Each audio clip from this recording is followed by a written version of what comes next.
चपारी, welcome to biology tuitions. और आज हम लोग दोबारा से शुरुआत करेंगे डीएनए के स्ट्रक्चर से। So let's start it.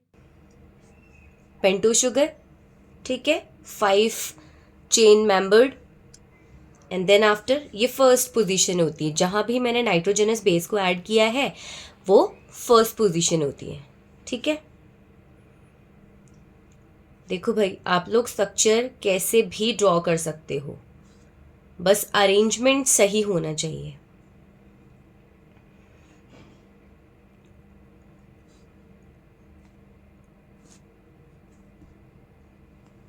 ठीक है, ये है मेरा नाइट्रोजनस बेस। ये फर्स्ट पोजीशन थी, ये सेकंड पोजीशन होती है, ये थर्ड पोजीशन होती है, ये फोर्थ पोजीशन होती है, और फोर्थ के बाद आपका CH2 और फिर OH ग्रुप आपका CH2 के साथ अटैच होता है। तो ये जो चेन है ये 5th कार्बन चेन है, ठीक है। तो आपका स्टार्ट कहाँ से हो रहा है? अब जो इसके ऊपर अरेंजमेंट होगा वो आपका 5th एंड से शुरू हो रहा है, ठीक है। आपको यहाँ मैंने प्रीवियस लेक्चर में भी बताया था कि उसमें ऑलमोस्ट 4 OH ग्रुप होता है। कि यहाँ होता है जहाँ से हमने नाइट्रोजनस बेस को अटैच किया है, 2 यहाँ है और चौथा ये रहा, ठीक है, 5th कार्बन में। अब क्योंकि यहाँ से ही अटैच होगा आपका दूसरा न्यूक्लियोटाइड, तो मैं यहाँ जो मेरा OH है इसमें से हाइड्रोजन को मैं यहाँ पे बॉन्ड की फॉर्म में यूज़ करूँगी, ठीक है। ये जो मेरा हाइड्रोजन था वो बॉन्ड बन गया और ये मेरा फॉस्फेट ग्रुप के साथ अटैच हो गया, ठीक है, नेगेटिव। और अगेन ये आपका फॉस्फेट ग्रुप ऑक्सीजन के साथ बाइंड करेगा, और किसके ऑक्सीजन के साथ? जो अब नेक्स्ट आपका आने वाला है उसके CH2OH के O के साथ। तो ये बॉन्ड बनाएगा CH2, और ये 5th कार्बन चेन था किसका? पेंटोज शुगर का, ठीक है। सेम यहाँ पे भी वही चीज़ बनेगी, और यहाँ पे भी मेरा कौन अटैच होगा? Nitrogenous base. और कितनी कार्बन चेन का? 9 कार्बन चेन, 2 3 4 5 6 7 8 9, ठीक है। ये तो हो गए मेरे प्यूरिन साइड, ठीक है। अब पिरामिडेंट साइड मैंने बनाना है, तो पिरामिडेंट साइड पहले मैं आपके पेंटोज शुगर बना लूँ भाई। अगेन पेंटोज शुगर तो आप चाहे कहीं पे भी बनाओ, है ना। यहाँ पे क्योंकि एंटी साइड है। अब यहाँ देखो एक और चीज़, 1 2 3, यहाँ पे कौन सा एंड फ्री है? 3 एंड फ्री है ना, तो यहाँ पे 3 एंड। अब यहाँ पे आ जाओ, पेंटोज शुगर बना लिया। पेंटोज शुगर में जैसा यहाँ अरेंजमेंट होता है वैसे ही यहाँ पे भी अरेंजमेंट होगा, ठीक है। यहाँ पे 2 OH ग्रुप होते हैं, एक ये रहा OH ग्रुप, ठीक है, एक ये रहा OH ग्रुप, क्लियर। ये वाला साइड जो है यहाँ से नाइट्रोजनस बेस अटैच होगा इधर से, ठीक है। यहाँ वाली साइड से आपका वही CH2OH होता है, तो यहाँ मैं CH2 पुट करूँगी, और यहाँ O आएगा जो कि अगेन बॉन्ड बनाएगा फॉस्फेट के साथ,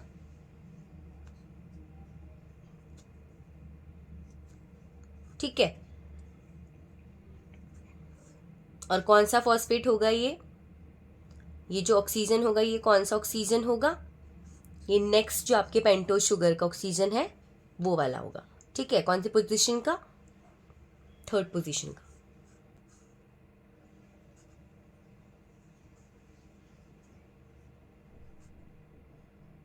ठीक है। यहाँ CH2OH, यहाँ OH, और फिर यहाँ से नाइट्रोजनस बेस अटैच होगा, है ना। तो यहाँ से मैं नाइट्रोजनस बेस को अटैच कर दूँ ज़रा। अब अगर मेरा ये एडेनिन है, ये मेरा ग्वानिन है, तो एडेनिन के साथ हमेशा कैसा बॉन्ड बनेगा? कैसा बॉन्ड बनेगा भाई? डबल बॉन्ड बनेगा। किसके साथ? थायमिन के साथ। ग्वानिन का साइटोसिन के साथ कैसा बॉन्ड? Triple bond. तो यहाँ मैं बना दूँ बॉन्ड, ठीक है। तो यहाँ पे देख रहे हैं हम लोग कौन से, ये हो गया फर्स्ट, ये सेकंड, ये third, fourth and fifth, same first, second, third, fourth, fifth. तो अभी यहाँ पे कौन सा एंड फ्री है, अगर हम यहाँ देखें ना कि कौन सा एंड फ्री है, OH का कौन सा ग्रुप फ्री है कौन से एंड का, तो 5 एंड का। तो ये मेरा 5 एंड, मतलब जो भी नया अब अटैच होगा वो 5 एंड से अटैच होगा। यहाँ पे आपका कौन सा OH फ्री है, 3 एंड का, है ना। तो ये 3 एंड से क्योंकि अटैच होगा, 3 एंड के O से अब जो ऊपर वाली सीरीज आएगी वहाँ से अटैच होता है, तो ये 3 एंड। तो यहाँ देख रहे हो 5 एंड से 3 एंड बनता है, और यहाँ 3 एंड से 5 एंड बनता है, और इसीलिए ये आपका एंटी पैरेलल है, और यही है आपके DNA का स्ट्रक्चर। आई होप आप लोगों को क्लियर हो गया होगा। याद रखना, प्यूरिन साइड आपके 9 कार्बन चेन मेंबर्स की साइकिल बनेगी, वेराज पिरामिडन में आपकी ओनली 6 साइकिल्स की बनती है। क्लियर। यहाँ पे जो आपने DNA में याद किया है, आपको स्ट्रक्चर बनाना आ गया है। अब सीधे सीधे मैं यहाँ पे जो नाइट्रोजनस बेस है उसका सिर्फ सिंबल लिखूंगी, C, है ना। A ले लो, C ले लो, G ले लो, व्हाटएवर यू वांट। और यहाँ पे अगेन CH2OH ग्रुप ही होता है, ठीक है। इधर आपका OH ग्रुप ही रहेगा, क्योंकि मुझे आगे भी प्रोसीड करना है, तो मुझे पता है कि थर्ड कार्बन चेन के ऑक्सीजन ग्रुप के साथ आपका फॉस्फेट ग्रुप अटैच होता है। चलो भाई अटैच कर लो, ठीक है। अब इसके बाद ये आपका अटैच होगा टू द नेक्स्ट ग्रुप, और वो पता है आपको, दैट इज द CH2, है ना, ऑफ पेंटोज शुगर। अगेन यहाँ पे आप कोई सा भी एडेनिन लगा सकते हो, कोई सा भी प्यूरिन लगा सकते हो, एंड देन आफ्टर ये आपका ऐसे ही चलता जाएगा चलता जाएगा चलता जाएगा, ठीक है। यहाँ पे कौन से एंड से अटैच हो रहा है, 5 एंड से अटैच हो रहा है, और कौन से एंड में खत्म हो रहा है, 3 एंड में खत्म हो रहा है। तो RNA का स्ट्रक्चर कुछ इस तरीके का ही बनेगा। बस एक चीज़ ये ध्यान देनी है, जब ये आपका डबल स्टैंड क्रिएट करेगा, जब RNA से DNA का फॉर्मेशन होगा, तो यहाँ पे आपका जो A है वो थाइमिन के साथ ना जुड़ते हुए यूरेसिल के साथ डबल बॉन्ड बनाएगा, और साइटोसिन तो हमेशा ही ग्वानिन के साथ ही ट्रिपल बॉन्ड बनाता है, ठीक है। जहाँ पे अगर हम इस बॉन्ड की बात करते हैं, जहाँ पेंटोज शुगर से आपका जो नाइट्रोजनस बेस अटैच होता है, इसको हम लोग N ग्लाइकोसाइडिक बॉन्ड बोलते हैं, ठीक है। This is N glycosidic bond. Clear. और साथ ही साथ जब हम लोग बात करते हैं इस ग्रुप की कि भाई ये कौन सा ग्रुप है, तो इसको हम लोग, क्योंकि फर्स्ट आ गया ना, जहाँ से हमारा नाइट्रोजनस बेस अटैच था वो फर्स्ट होता है, फिर सेकंड नंबर में आपका OH ग्रुप आ गया, तो दिस इज, क्योंकि सेकंड नंबर पे तो हम इसको 2' हाइड्रोक्साइल ग्रुप भी बोलते हैं, ठीक है। बाकी आपको पता है कि दिस इज फॉस्फोडाइस्टर बॉन्ड, क्योंकि आपके 2 न्यूक्लियोसाइड से बॉन्ड बना रहा है, दोनों को अटैच कर रहा है, इसीलिए इसको फॉस्फोडाइस्टर बॉन्ड भी बोलते हैं,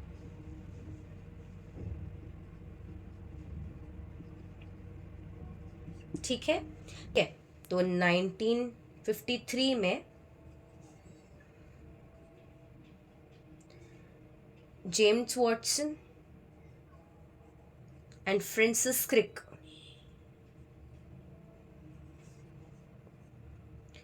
जेम्स वॉटसन और फ्रांसिस क्रिक ने, आप ये बोल सकते हो कि डिफ्रैक्शन, एक डेटा प्रोवाइड किया था, दोबारा से स्टडी किया था। Morris Wilkin and Rosalind Franklin ने, और इन्होंने ही दिया था DNA का डबल हेलिक्स मॉडल,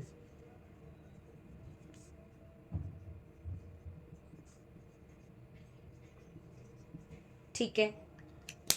तो इन्होंने दिया था DNA का डबल हेलिक्स मॉडल, और उसके बाद की नाइट्रोजनस बेसिस आपकी किस रेशियो में होते हैं, कांस्टेंट होते हैं कि नहीं होते हैं, ये एरविन चार्गिफ ने दिया था। इन्होंने बोला था कि जो एडेनिन है, एडेनिन, थायमिन, ग्वानिन और साइटोसिन हमेशा कांस्टेंट होते हैं, इज ऑलवेज इक्वल्स टू 1, जिसका मतलब ये है कि अगर, है ना, if the sequence of the basis is 1 stand is known, अगर एक स्टैंड का आपको सीक्वेंस पता है, जैसे आपको पता है कि यहाँ पे एडेनिन है, यहाँ ग्वानिन है, यहाँ पे साइटोसिन है, यहाँ थाइमिन है, फिर अगेन एडेनिन है, फिर अगेन ग्वानिन है, अगर आपको एक सीक्वेंस पता है, अगर आपको एक स्टैंड पता है, 5' to 3' अगर आपको पता है, तो 3' to 5' भी आपको पता चल जाएगा। कैसे पता चल जाएगा? मैंने आपको पहले भी बताया है कि एडेनिन आपका डबल बॉन्ड के साथ बाइंड करता है, डबल हाइड्रोजन बॉन्ड बनाता है थायमिन के साथ, और ग्वानिन ट्रिपल बॉन्ड बनाता है साइटोसिन के साथ, या फिर साइटोसिन ट्रिपल बॉन्ड बनाता है ग्वानिन के साथ। अब आपको पता है कि पहला अगर ए है तो इसके अगेंस्ट टी आएगा, अगर पहला जी है तो उसके अगेंस्ट सी आएगा, फिर उसके बाद जी आएगा, और फिर उसके बाद यहाँ पे ए आएगा, फिर उसके बाद यहाँ पे टी आएगा, और फिर उसके बाद यहाँ पे सी आएगा। इतना क्लियर हो गया? तो देखो यहाँ पे मुझे पता चल गया ना कि इसके अगेंस्ट कौन सा बनेगा। तो यहाँ इसका double bond, triple bond, triple bond, double bond, double bond, triple bond, बस डीएनए डबल हेलिक्स तैयार हो गया। अगर आपको एक स्टैंड पता है तो आप दूसरा स्टैंड भी निकाल लोगे, और ये बताया था एडविन चार्ल्स ने। ठीक है, इन्होंने क्या बोला था? अगेन एडेनिन, थायमिन, ग्वानिन और साइटोसिन हमेशा कांस्टेंट होते हैं। क्लियर? में अराउंड 5386 न्यूक्लियोटाइड्स प्रेजेंट होते हैं, और आपको मैंने बताया हुआ है कि न्यूक्लियोटाइड क्या होता है। ठीक है, अगर हम लोग बात करें बैक्टीरियोफेज लेम्डा की ही, आपके 48,502 बेस पेयर प्रेजेंट होते हैं। क्लियर? एस्चीरिया कोलाई की अगर मैं बात करूं तो एस्चीरिया कोलाई आपका 4.6 इंटू 10⁻6 बेस पेयर प्रेजेंट होते हैं। वेराज अगर ह्यूमन के डीएनए की अगर हम बात करें, और ह्यूमन डीएनए में भी अगर हम लोग हेप्लॉइड कंडीशन की बात करेंगे, तो यहाँ पे हेप्लॉइड कंडीशन में 3.3 इंटू 10⁻9 बेस पेयर प्रेजेंट होता है, और अगर मैं डिप्लॉयड कंडीशन की बात करूँगी तो यहाँ पे 6.6 इंटू 10⁻9 बेस पेयर ये होता है हमारे डीएनए का कंटेंट का। जो डिप्लॉयड स्टेज होती है, क्रोमोसोम आपके हमेशा पेयर में ऐसे होते हैं, तो ये कंडीशन है डिप्लॉयड की, और ये कंडीशन है हेप्लॉयड की। कोई भी सेल है उसके अंदर आपका न्यूक्लियस प्रेजेंट होता है, न्यूक्लियस में हमें थ्रेड लाइक स्ट्रक्चर कुछ अपीयर होता है, this is nucleus and these are the chromatin threads. अब अगर मैं इस क्रोमेटिन थ्रेड के अंदर देखना चाहूँ कि यहाँ पे मेरा डीएनए किस तरीके से पैक्ड है, तो यहाँ पे हम लोग स्ट्रक्चर पढ़ने वाले हैं इस रीजन के बारे में। ठीक है, तो यहाँ पे बेस पेयर की बात करें, अगर मैं बात करूँ एडेनिन और थायमिन की बात, इन दोनों के बीच में मैंने डबल बॉन्ड बना दिया है, डबल बॉन्ड से अटैच है, तो ऑलमोस्ट ये जो डिस्टेंस होता है वो 0.34 नैनोमीटर का होता है। इसको आप 0.34 इंटू 10⁻⁹ मीटर भी बोल सकते हो। ठीक है, ये इसकी लेंथ होती है। और अगर हम लोग ये बात करें कि मैमेलियन सेल का जो डीएनए का लेंथ है वो कितना है, तो वो 6.6 इंटू 10⁻9 बेस पेयर होता है। ठीक है, अगर इसको मीटर में कन्वर्ट करना है तो मीटर में 2.2 मीटर का आपका होता है डीएनए का लेंथ। एक न्यूक्लियस में जो आपका क्रोमेटिन थ्रेड है उसमें डीएनए का लेंथ, सिर्फ एक सेल की मैंने बात की है, 2.2 मीटर होता है, और हम तो भाई मल्टी सेलुलर ऑर्गेनिज्म है। क्लियर? कैरियोट्स की बात करें, एक तरफ मैं प्रोकैरियोट लिख लेती हूँ और दूसरी तरफ मैं यूकैरियोट लिख लेती हूँ।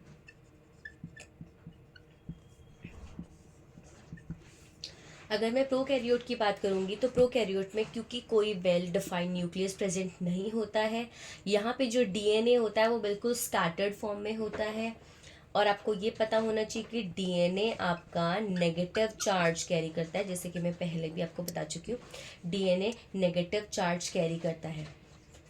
अब जो प्रोटीन होता है ना, जो प्रोटीन होता है वो आपका पॉजिटिव चार्ज होता है। ठीक है, वो आपका पॉजिटिव चार्ज होता है, और इन दोनों को हम आपस में बोलते हैं न्यूक्लियोइड। क्लियर? तो अब ये जो डीएनए है वो नेगेटिव चार्ज के साथ है, जो प्रोटीन है वो पॉजिटिव चार्ज के साथ है, एंड यू नो बेटर कि नेगेटिव चार्ज पॉजिटिव चार्ज से अट्रैक्ट होता है। तो इसी तरीके से आपका अरेंज है। किस तरीके से अगर अरेंज है ये देखा जाए तो यहाँ पे जैसे कि आपके मैं बना दूं, ये प्रोटीन है। ठीक है, टोटल 8 होते हैं, 1 2 3 4 5 6 7 8 3D स्ट्रक्चर में, और इसकी ये है प्रोटीन। ठीक है, इसको हिस्टोन प्रोटीन बोलते हैं, और इसकी चारों तरफ ऐसे कॉइल्ड होता है डीएनए। तो दिस इज डीएनए, और ये जो है, दीज आर द प्रोटीन। ठीक है, हिस्टोन प्रोटीन।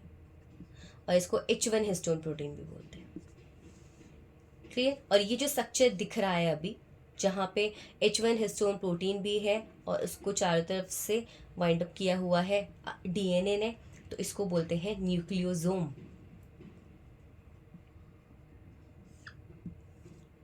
ठीक है? क्योंकि प्रोकैरियोट्स में आपका न्यूक्लियस, वेल मेम्ब्रेन्ड न्यूक्लियस एब्सेंट होता है, ऐसे ही स्कैटर्ड फॉर्म में होता है डीएनए और प्रोटीन प्रोकैरियोट्स में, तो इनको हम लोग बोलते हैं न्यूक्लियोइड। आपका अगर ये सेल है तो सेल में ये न्यूक्लियस है, मेम्ब्रेन अगेन, और उसके अंदर क्रोमेटिन थ्रेड है, और इन एक क्रोमेटिन का स्ट्रक्चर कुछ इस तरीके से होगा। ठीक है? जैसे हम बोलते हैं ना बीड्स ऑन स्ट्रिंग, कि ये हमारी स्ट्रिंग है, उसमें हमारी मोतियों की माला है, कुछ इस तरीके से ही अरेंजमेंट होता है डीएनए और प्रोटीन का। ठीक है? यूकैरियोट्स में अगर हम लोग टिपिकल न्यूक्लियोसोम कंटेन की बात करते हैं तो डीएनए हेलिक्स में अराउंड 200 बेस पेयर प्रेजेंट होते हैं एक डीएनए हेलिक्स में। क्लियर? जब आपका न्यूक्लियस में ये इस तरीके से अरेंज है, हम इसको क्रोमेटिन बोलते हैं। क्रोमेटिन थ्रेड है ये आपकी, जिसमें कि क्रोमेटिन थ्रेड में आपका डीएनए कुछ इस तरीके से अरेंज्ड है। क्रोमेटिन फाइबर है, जब ये आपका मेटाफेज स्टेज में आता है तो यही जो आपके क्रोमेटिन फाइबर्स हैं ये कंडेंस हो जाते हैं, और कंडेंस होने के बाद न्यूक्लियोसोम, जो कंडेंस होने के बाद जब वो सारे न्यूक्लियोसोम आपस में आ जाते हैं तो यही क्रोमेटिन थ्रेड्स क्रोमोसोम में कन्वर्ट हो जाते हैं, और ये बिल्कुल ऐसे ऐसे ऐसे ऐसे ऐसे ऐसे ऐसे कोल्ड अप हो जाते हैं, इसके अंदर बिल्कुल ऐसे कंडेंस हो जाते हैं। मेटाफेज स्टेज में ये जो क्रोमेटिन थ्रेड है ये आपकी कंडेंस होने लग जाती है, और कंडेंस होने के बाद आपके ये कन्वर्ट हो जाती है क्रोमोसोम में, जहाँ दो सिस्टर क्रोमैटिड्स आपस में कंडेंस हो जाते हैं, और ये कलर्ड बॉडी, इनको बोलते हैं क्रोमोसोम।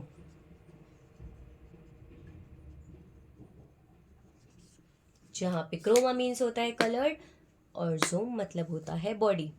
क्लियर? तो यहाँ पे अब इसमें भी कुछ रीजन्स होते हैं, सर्टेन रीजन्स, जैसे कि ये वाला जो एरिया होगा, जैसे कि ये वाला जो एरिया होगा ये वाला जो एरिया होगा, कुछ रीजन होते हैं जो आपके लूजली पैक्ड होते हैं, तो लूजली पैक वाले आपके यूक्रोमेटिन बनाते हैं, जैसे कि आपकी जो टिप्स में होंगे ना, जिसमें थोड़ा सा ऐसे गैप बना देती हूँ, जैसे ये टिप्स में होंगे तो लूजली पैक्ड है, मतलब ये वाला जो रीजन होगा ये लूजली पैक्ड है, ये लूजली पैक्ड है, ये लूजली पैक्ड है, ये लूजली पैक्ड है, लूजली पैक्ड है। तो ये वाले जो लूजली पैक्ड रीजन है वो ये वाले रीजन बनाते हैं, जिनको बोलते हैं यूक्रोमेटिन।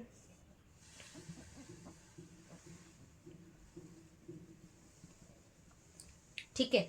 और जो टाइटली पैक्ड है, जो डेंसली पैक्ड है, जैसे कि ये वाला रीजन, ये डेंसली पैक्ड है, जो बहुत डेंसर है, वो बनाते हैं ये वाले रीजन्स, जो बहुत डेंसली पैक्ड है ना, तो इनको बोलते हैं हेट्रोक्रोमेटिन। और ये वाले पार्ट बनाते हैं हेट्रोक्रोमेटिन, ये वाले पार्ट बनाते हैं यूक्रोमेटिन, ये बनाते हैं हेट्रोक्रोमेटिन।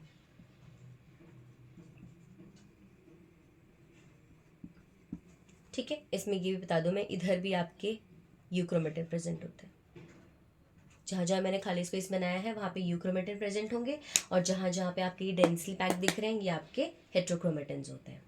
ठीक है? जो आपका यूक्रोमेटिन है, ये जो यूक्रोमेटिन है ये आपका ट्रांसक्रिप्शनली एक्टिव होता है, क्योंकि ये आपका लूज है। नॉर्मली ये आपके कन्वर्ट हो जाते हैं एमआरएनए में, और ट्रांसलेशन ऑफ प्रोटीन में भी हेल्प करते हैं।